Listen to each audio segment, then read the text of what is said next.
préparez-vous au bonheur d'être père. L'atelier du futur papa Bordeaux vous propose 3 ateliers innovants et dédiés aux futurs et nouveaux papas. Devenez un papa formidable en participant à ces ateliers. L'atelier du futur papa Bordeaux, votre partenaire pour une nouvelle vie de famille. L'atelier du futur papa Bordeaux, l'art d'être père sans un père. Réservez votre atelier dès maintenant sur atelierdufuturpapa.com. Que faire des mômes? Que faire des mômes?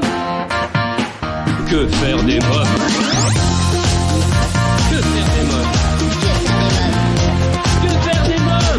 Que faire des mômes? Que faire des mômes? Que faire des mômes? Eric Couder.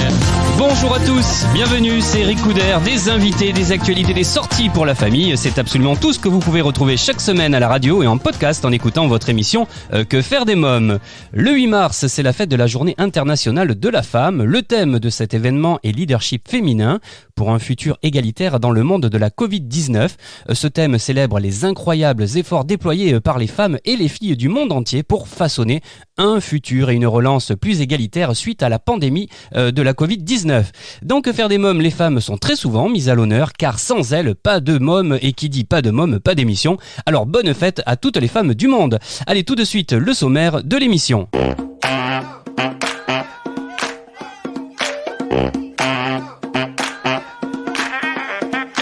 Aujourd'hui, donc, Que faire des mômes, on vous parle de Kikou, la plateforme des podcasts pour enfants créée par 3 Parisiens, dont 2 papas. Cette bibliothèque centralise les offres audio destinées aux 0-12 ans en proposant 1500 histoires, plus de 145 heures de programmation et 48 marques de podcasts. Donc, quelles histoires? Timing, les petites histoires, les éditions en cavale, Bloom, la radio des enfants et même ma collection taille-crayon.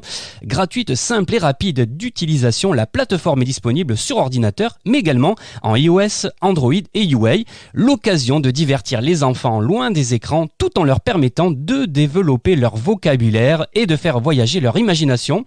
D'autant plus en ces temps confinés, Kikou a déjà enregistré plus de 30 000 écoutes et souhaite se positionner comme une plateforme leader des podcasts jeunesse en France et en Europe.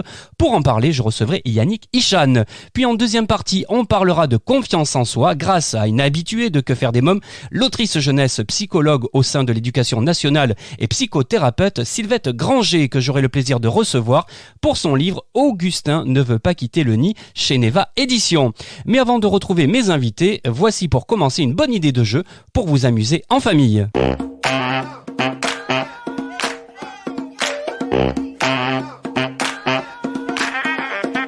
Cette semaine, Que faire des mômes vous propose le jeu The Crow de chez Lelo. Embarqués pour l'espace, les scientifiques semblent avoir détecté une mystérieuse planète aux confins de notre système solaire. Votre équipage parviendra-t-il à confirmer son existence? The Crow est un jeu 100% coopératif dans lequel les joueurs doivent remporter les plis qui sont nécessaires à leur victoire globale. C'est subtil et incroyablement immersif, mais attention, si la tâche assignée à un joueur est effectuée par erreur par un autre joueur, la partie est aussitôt perdue. Chaque joueur doit respecter le silence du vide spatial. Il sera parfois possible de communiquer au cours de la partie, mais uniquement pour donner des informations très limitées sur ses possibilités de jeu. Il faudra interpréter chaque information fournie par les équipiers pour ne pas jouer la mauvaise carte au mauvais moment. The Crow va rapidement devenir un incontournable pour les fans de jeux et de plis tels que la belote ou le tarot. The Crow, un jeu à partir de 10 ans. Dans quelques instants, je recevrai Yannick Ichan pour parler de Kikou, la plateforme des podcasts pour enfants. Mais d'abord, je vous propose de découvrir le film à voir en famille que je vous ai sélectionné cette semaine.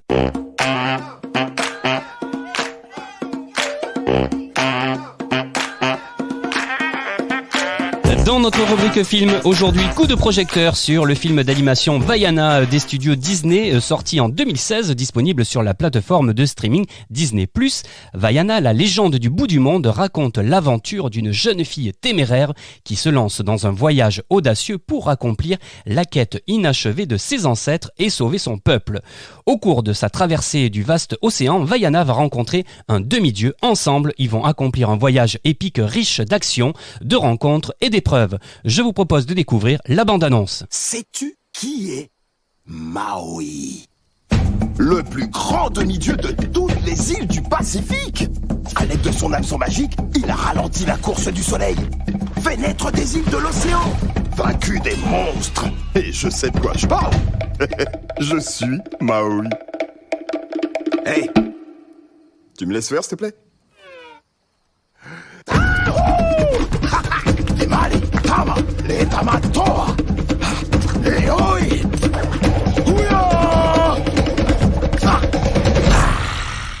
Découvrez ou redécouvrez le film d'animation Vaiana à partir de 6 ans sur Disney+.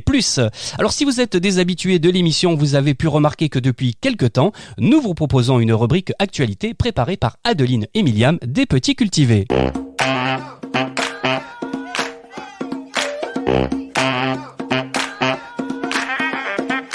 Un rhinocéros laineux vieux d'au moins 20 000 ans a été découvert en Sibérie. Le corps d'un jeune rhinocéros laineux, probablement mort à l'âge de 3 ans il y a plus de 20 000 ans, a été retrouvé dans un état de conservation exceptionnel au nord-ouest de la Sibérie. La carcasse, dont la découverte date déjà d'août 2020, serait préservée à hauteur de 80%. Il a été trouvé à proximité du lieu où un rhinocéros laineux avait déjà été découvert en 2014. Sacha, âgé de 34 000 ans, constituait le seul bébé de cette espèce trouvée jusqu'ici. La découverte du jeune animal est due à la fonte des glaces et plus précisément du pergélisol. C'est un sous-sol imperméable et glacé depuis des milliers d'années qui est en train de fondre. Les contrées sibériennes sont très touchées par ce dégel qui laisse apparaître de nombreuses carcasses d'animaux. Ces dernières années, de nombreuses espèces ont été découvertes comme une tête de loup vieille de 40 000 ans, un poulain de 42 000 ans ou encore le squelette d'un mammouth découvert dans un lac l'année dernière. C'était votre rubrique actualité préparée par Adeline et Myliam. Vous pouvez retrouver l'actualité des Petits Cultivés sur www.lespetitscultivés.com ou sur Instagram. Des idées de lecture et de sorties culturelles pour se cultiver tout en s'amusant. Eh bien, il est l'heure à présent de retrouver mon premier invité, Yannick Ichan.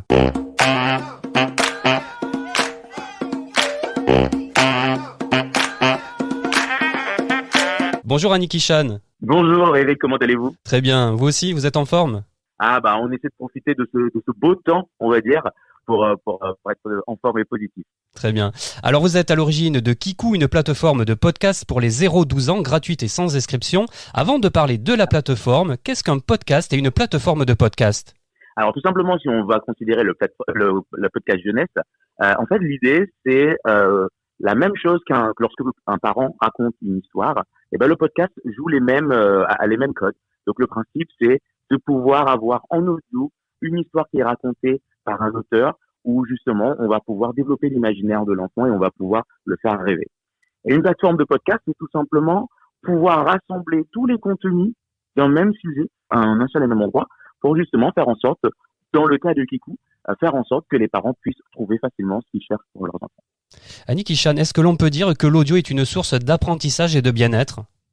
Ah, mais bien sûr, parce qu'aujourd'hui, il y a plein d'études qui prouvent que finalement, le podcast pour enfants permet de divertir autrement, faire galoper l'imaginaire, comme je disais tout à l'heure, mais surtout améliorer le vocabulaire. Et quelque chose que moi j'ai découvert, c'est que ça permet surtout aux enfants d'avoir un premier goût à la lecture. Et souvent, on se rend compte qu'en grandissant, eh ben, les enfants sont plus tentés à lire des livres, en fait.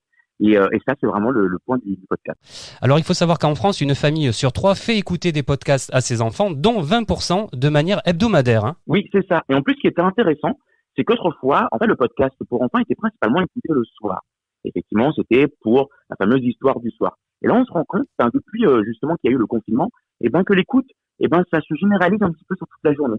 Nous, aujourd'hui, on remarque avec des programmes comme la méditation ou le yoga, qui permet finalement à l'enfant de prendre un peu connaissance de son corps, on a des écoutes dès le matin, et on a des écoutes tout au long de la journée, voire même l'après-midi lorsqu'on a la sieste. Et donc, c'est ça qui est hyper intéressant, c'est qu'on a vraiment une démocratisation de l'écoute de l'audio auprès de l'enfant. Yannick Ichan, alors Kikou est une bibliothèque de plus de 1500 histoires à cliquer et des idées de podcasts pour toutes les envies, puisque Kikou propose des contenus de qualité pour chaque tranche d'âge avec des longueurs d'écoute et des thématiques variées également. Hein. C'est cela. Alors déjà, ce qui est intéressant, c'est revenir sur la définition du mot Kikou. En fait, Kikou, c'est un mot japonais qui veut dire écouter, entendre. Et donc, nous, on a vraiment voulu jouer là-dessus. Et le principe avec Kikou, c'est de se dire, finalement, la maman ou le papa ou les grands-parents ou même les nounous, ils vont arriver sur Kikou. Il suffit soit d'aller sur le site ou soit simplement de télécharger l'application. Et ils vont justement avoir des catégories qui vont leur permettre de trouver soit par âge, soit par moment de la journée ou par thème, des histoires qui vont correspondre parfaitement à l'enfant à ce moment précis. Et donc, on arrive vraiment avec la totalité des contenus et surtout les producteurs qui nous accompagnent et qui nous font confiance à pouvoir donner le meilleur contenu au meilleur moment. Alors pourriez-vous nous donner quelques exemples de thématiques que vous proposez ? Alors, ce qui est sûr et certain, c'est qu'on va accompagner l'enfant sur l'histoire du sort ou sur la science. Mais aussi, ce qui est intéressant, c'est qu'on va essayer plutôt de jouer sur, par exemple, tout ce qui concerne les animaux. L'apprentissage est hyper important parce que finalement, c'est comme on évoquait au début, le podcast permet de jouer à cela. Le bien-être, nous on se rendait pas compte, mais finalement le yoga et la méditation est quelque chose qui est extrêmement bien écouté sur la plateforme.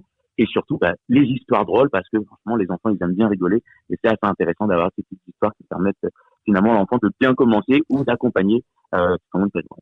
Annie Kishan, alors pour les auditeurs qui, en nous écoutant, seraient conquis et souhaiteraient utiliser la plateforme, comment ça marche concrètement ? Comment on fait ? Alors, tout simplement. Alors, soit on a son ordinateur et on va taper kiku.co, KEEKU.co, ou tout simplement, on a aussi les applications sur Android, sur iOS ou sur Huawei. Donc, il faut juste taper Kiku, KEEKU, et on arrive directement à télécharger. Et une fois qu'on a ça, on peut écouter tout de suite des histoires. Nous, ce qu'on fait, c'est qu'on propose une sélection qui permet finalement aux parents de pouvoir trouver très rapidement des histoires à écouter. Très bien. Annie Kishan, en tout cas, j'invite tous nos auditeurs à retrouver de belles histoires de princesses et de dragons, de la médiation ou du yoga, mais aussi de l'actualité, à écouter sur la route de l'école, à la maison, dans la voiture ou pendant les vacances, et tout cela gratuitement sur kiku.co. Merci Annie Kishan. Merci beaucoup Eric pour cette invitation, c'est très gentil de votre part. Les podcasts, voilà en tout cas une bonne idée pour occuper vos mômes. Les enfants adorent quand on leur lit une histoire, et ma prochaine invitée ne dira pas le contraire, puisqu'elle-même dit que les histoires permettent aux enfants de s'évader dans leur propre imaginaire, de se projeter et de rêver, surtout de nos jours alors que les enfants sont submergés par toutes sortes de technologies, télé, tablettes, jeux vidéo. Elle précise que l'on a tendance à oublier que les histoires ont leur importance dans le développement des enfants. Retrouvons tout de suite ma deuxième invitée, Sylvette Granger.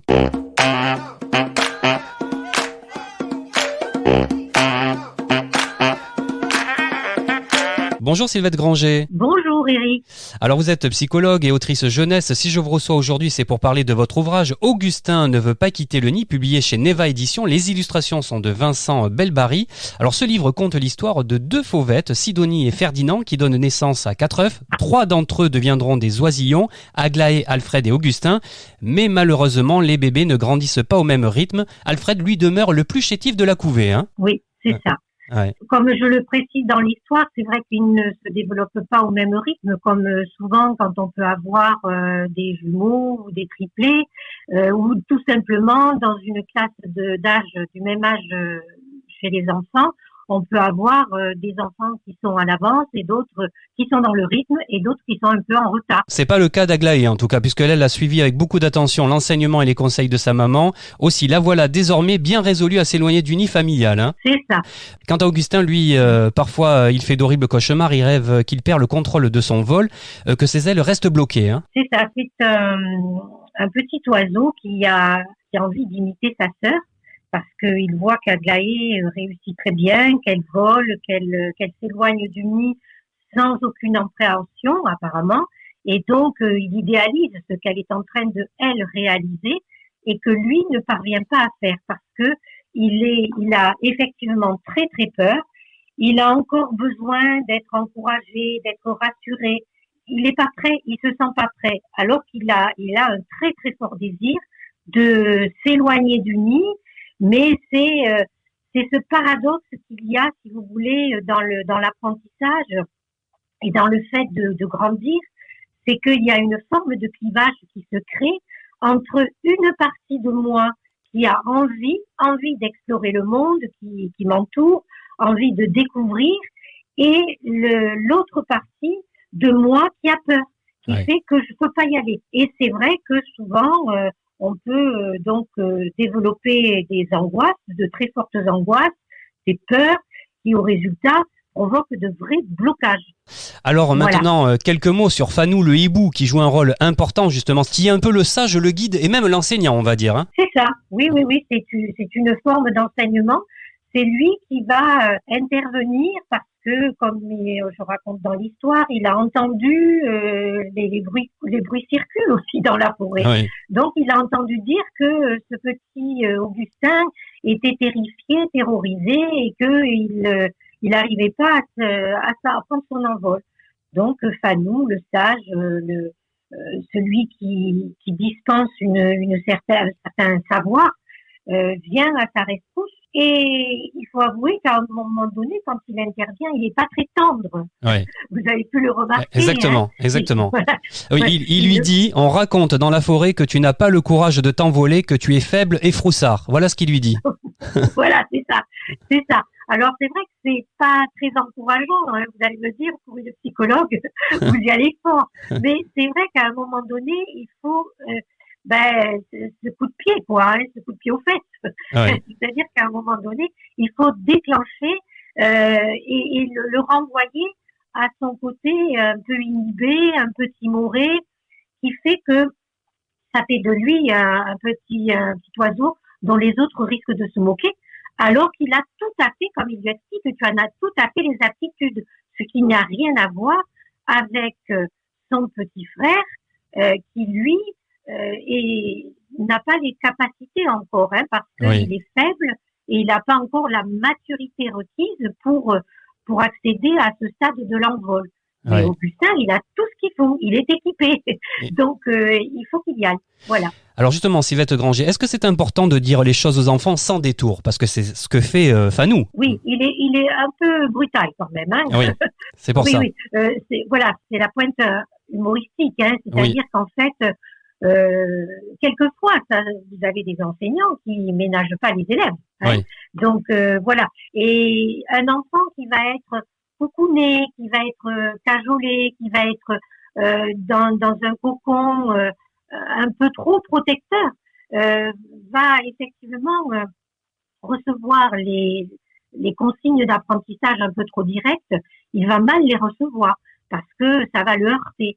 Mais en même temps, ça va aussi déclencher une certaine réflexion en se disant s'il me provoque comme ça, c'est que j'en ai les moyens, c'est que j'ai les moyens d'y aller. Parce qu'un enseignant ne va pas bousculer, j'ose l'espérer, ne va pas bousculer un enfant dont il sent qu'il n'a pas les capacités pour y arriver. Vous voyez ce que je veux dire? Oui, bien sûr. Donc, en fait, là, Fanou sait très bien que Augustin peut, donc il le provoque.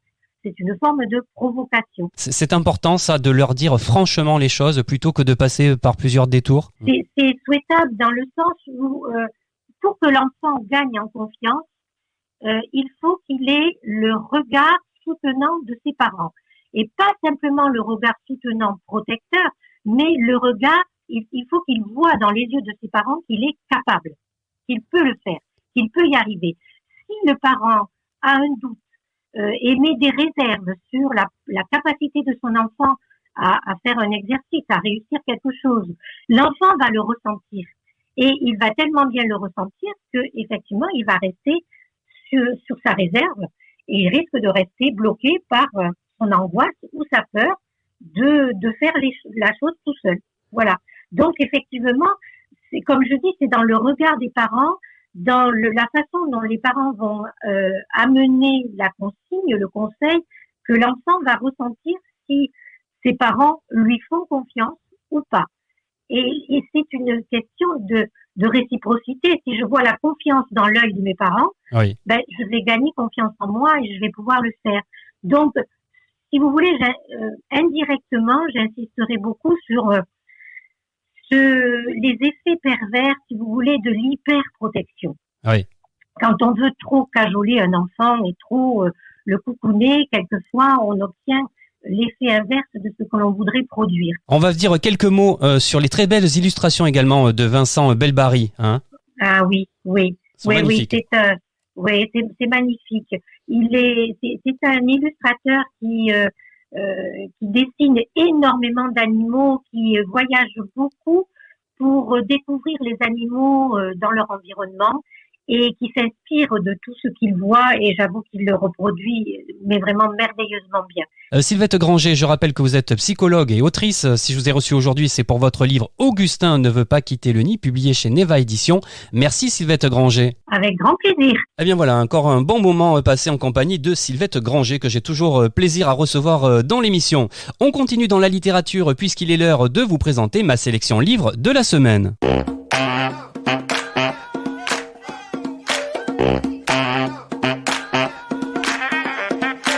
Dans la bibliothèque de Que faire des mômes, j'ai mis en évidence cette semaine 2 jolis livres pour les tout petits. Des livres cartonnés, espiègles enrichis de feutrine. L'un parle de licorne, l'autre de dinosaures. Dans le premier, Où est donc la licorne, vous pourrez avec votre petit bout aider Lily la licorne à retrouver sa maman. Peut-être est-elle derrière un nuage bleu ou dans une jolie fleur jaune. Il vous suffira de soulever les rabats en feutrine pour le découvrir. Dans le deuxième livre, Où est donc le tyrannosaure, même principe, mais cette fois, il faudra retrouver le tyrannosaure en suivant ses empreintes et soulever les rabats de feutrine. 2 livres coup de cœur pour les tout petits publiés aux éditions 4 Fleuves. Allez, comme tout a une fin, il est temps à présent de nous quitter. Si vous avez aimé un sujet traité dans l'émission d'aujourd'hui, un invité, n'hésitez pas à nous le faire savoir en laissant un commentaire sur nos réseaux sociaux ou sur le site de l'émission, site sur lequel vous pouvez écouter nos anciennes émissions en podcast ou encore nous soutenir en faisant un don. Pour rester informé sur nos actualités, je vous invite à vous abonner dès maintenant à notre site quefairedesmoms.fr. Merci à tous pour votre fidélité, c'était Eric Couder. On se retrouve la semaine prochaine avec de nouveaux invités, des actualités, des sorties pour la famille. Pour l'instant, je vous invite à venir me rejoindre sur les réseaux sociaux. À la semaine prochaine. Bye bye.